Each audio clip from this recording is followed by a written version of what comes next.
Minecraft version 1.21 introduces the new Armadillo and Breeze, bringing the total number of mobs in the game to a whopping 81. 30 passive, 31 aggressive, and one mob that I'm utterly convinced is the son of Satan. But neither of these mobs drop anything on death, and that got me thinking.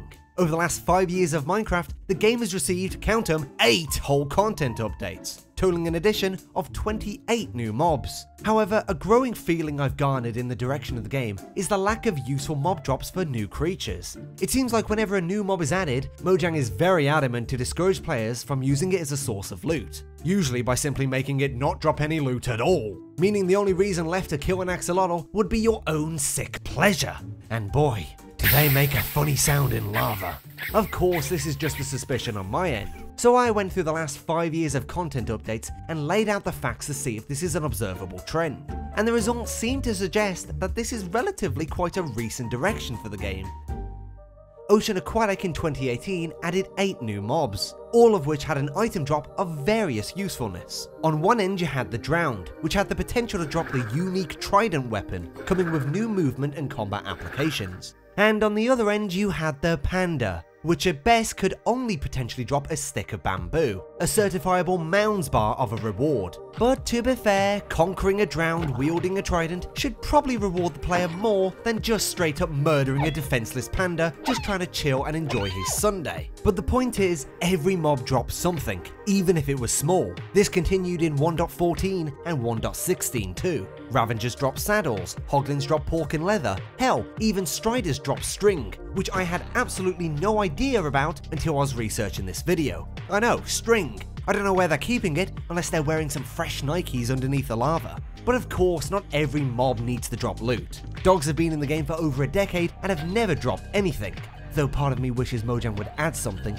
just to see the community backlash. No, not my heckin' Pupperino! But generally, I feel like this should be an exception rather than the rule, because when you eliminate a creature in your world, for it to just disappear into a cloud of smoke, not even getting experience points, makes the mob feel superficial and tacked on. Take the frog for example, added in 1.19. The frog doesn't drop anything, but is instead meant to be utilized in a specific way to create frog light. And let's be clear, I actually really like the weird and strange way frog light is made, forcing the player to transport frogs all the way to the nether. But it's the only thing the frog has, meaning by rejecting this mechanic by killing the frog and being rewarded by absolutely nothing, it feels like a punishment for not playing the game in a very specific way. In a sandbox game, the frog is only used for frog light. It doesn't give the player anything else. It doesn't have any unique mechanics or behavior. It does nothing but that. I'll tell you what I'd do. I'd make it so that killing a frog has a chance to drop a slime ball, because frogs, let's be honest, are very slimy looking dudes. It wouldn't be unrealistic to get a ball of slime from scraping their backs. And it helps by adding an early game way of acquiring slime balls, of which a reliable method doesn't really exist. And it gives the frog a second thing, a second use. Makes it feel more interlinked with Minecraft as a whole by chaining it back to other items and mechanics, and makes each part feel more cohesive together. I've always thought that items in Minecraft should have a minimum of 2 distinct uses. For example, bone meal can be used to grow plants faster, but it's also used for white dye. Books can be enchanted, used for bookshelves, lecterns, or you can just write in them. Even obscure items like gas tiers are used for potions, but also crafting end crystals. In fact, most items in Minecraft have at least 2 uses and pass my test. But it seems that when it comes to mobs added in the last 3 updates, this doesn't really ring true. Glow squids only give glowing, frogs only give frog light, sniffers only give flowers. In comparison to the rest of the creatures in the game, they seem so shallow and featureless, only connected to the new stuff within that update. It might be the reason some people say modern Minecraft feels like a bunch of mods, because its features clipped onto the previous version, just like what a mod would do. Although, I do believe a large portion of these people with the mod complaints are just people hating on new stuff because it's, you know, new. So let's actually look at the new mobs. Ever since 1.17 onwards, every single mob added has had no associated loot drops, many of which don't even drop experience points. But there are 2 exceptions. The first is the Warden, which upon death always drops 1 skull catalyst, an utterly useless drop for such a hard mob to kill. This I believe to be intentional. The Warden is not meant to be killed, as he within himself acts as the punishment for the noise mechanic within ancient cities. The rubbish drop is almost like a joke on the player. You spend so long killing the Warden, running about, building traps, taking down the most dangerous mob in the game, and for what? 1 skull catalyst? His mere existence is a threat, his mere presence is a danger, and a punishment to which there is no reward. In all practicality, the Warden doesn't really have a drop.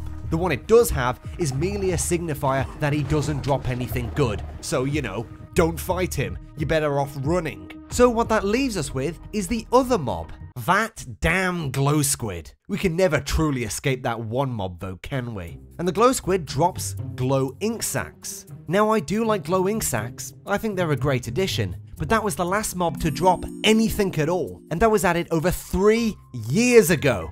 I was originally going to have a segment here making fun of Mojang, saying how they're scared of players being encouraged to go out and hunt down a fictional sniffer in real life just to kill it, or bring up the infamous Firefly Frog incident. We at Mojang are not adding fireflies because it would poison frogs, and we like the French. Which, while funny, I think detracts from my point. I wanted to try and focus on the game design elements I feel this approach takes away from the player's perspective. In a sandbox game, it should be focused on expanding player choices, not railroading mobs into being used into one very specific way. I want more variety for each new critter they add. In 1.21, we're already seeing parts of the new update in the snapshots. Awesome new blocks like the Crafter, Copper Bulbs, and the Breeze. And I have hope that this might be the best update they've released since 1.16. Each thing they've shown so far is incredibly useful, and some even downright game-changing. The new Copper Key is of course full of speculation, but out of the 2 new mobs they've shown so far, the Armadillo and the Breeze, both currently don't drop anything.